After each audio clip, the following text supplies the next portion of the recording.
Mars IG Stories sina CC at Pons, go na kaya ito sa CMFT? Naudlot noon, continue na sa ngayon. Kapalitan ni Wong o si Wong ang papalitan? Sino kaya ang maging starter ng team? Good day! Welcome back to my channel. Bago natin yan simulan, huwag mong kalimutan mag-like, share, subscribe at i-hit mo rin ang notification bell para maging updated ka sa ating mga video. Sa pagtatapos ng laban ng CMFT kontra CCS ay muling kinurunahan ng mga players na naging dahilan sa pag-angat ng kanilang club team. Isa nga rito si Rondina at Pons ng CMFT. Ngunit ang kinagulat ngayon ng fans ng CMFT ay ang dalawang ito lang ang IG story ni Mars Alba. Si Alba nga isang starter setter ng F2 players na ngayon ay free agents na lang dahil sa pagka-disband ng kanyang team. Matagal na nating nababalitaan after UAP pa dito sa OB team ito mapupunta.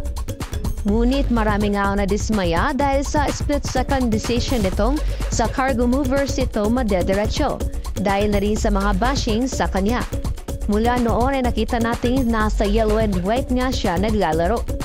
Sa ngayon, dahil sa pangyayaring hindi inaasahan ay muli nagparamdam si Alba sa kanyang mga taga-suporta at especially since wala itong team ay open for all ito. Pero ang mga ito ay mukhang pinatunayan na ni Alba na mukhang tuloy-tuloy na itong pupunta sa dating naudlot na transaksyon sa CMFT.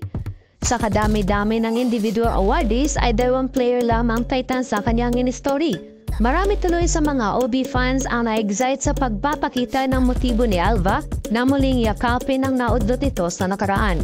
Kung tuloy-tuloy nga ito ay makikita na natin na suot-suot ni Alba ang OB colored jersey na matagal-tagal na rin inaantay ng mga fans. Ngunit may isa na namang masasagasan, sino sa kanila ni Wong ang magiging starter ng koponan? Sino sa kanilang dalawa ang makapagbigay ng magandang laro para sa kanilang team? Kung pagbabasihan nga natin ngayon ay mas lamang nga si Wong dahil mas maganda ang pinakita nito sa buong liga this conference. Maaaring si Alba ang magiging substitute ni Wong kung sakaling tuloy ang lipatan nito sa OB team. Well, marami pa tayong dapat abangan. Dahil sa ngayon ay nagsisimula pala ang laban, rekrutan at ngayon ay rumors pa lamang ang ating baibabalita. Wala pa namang kumpirmasyon o rito, ngunit marami na sa ngayon ay kinokumpirma ng mga fans na tuloy ang paglipat ito sa Titans. Kung tutuloy si Alba sa CMFT, papayag ba kayo maging starter setter at hindi si Wong? Magiging gaya kaya ni Gia Negrito ang takbuhan ng Alba Wong Dex Conference? Yan ang ating aabangan. Huwag mong kalimutan mag-like, share, subscribe at mag-leave ng comment. I-hit mo rin ang notification bell para maging updated ka sa ating mga video.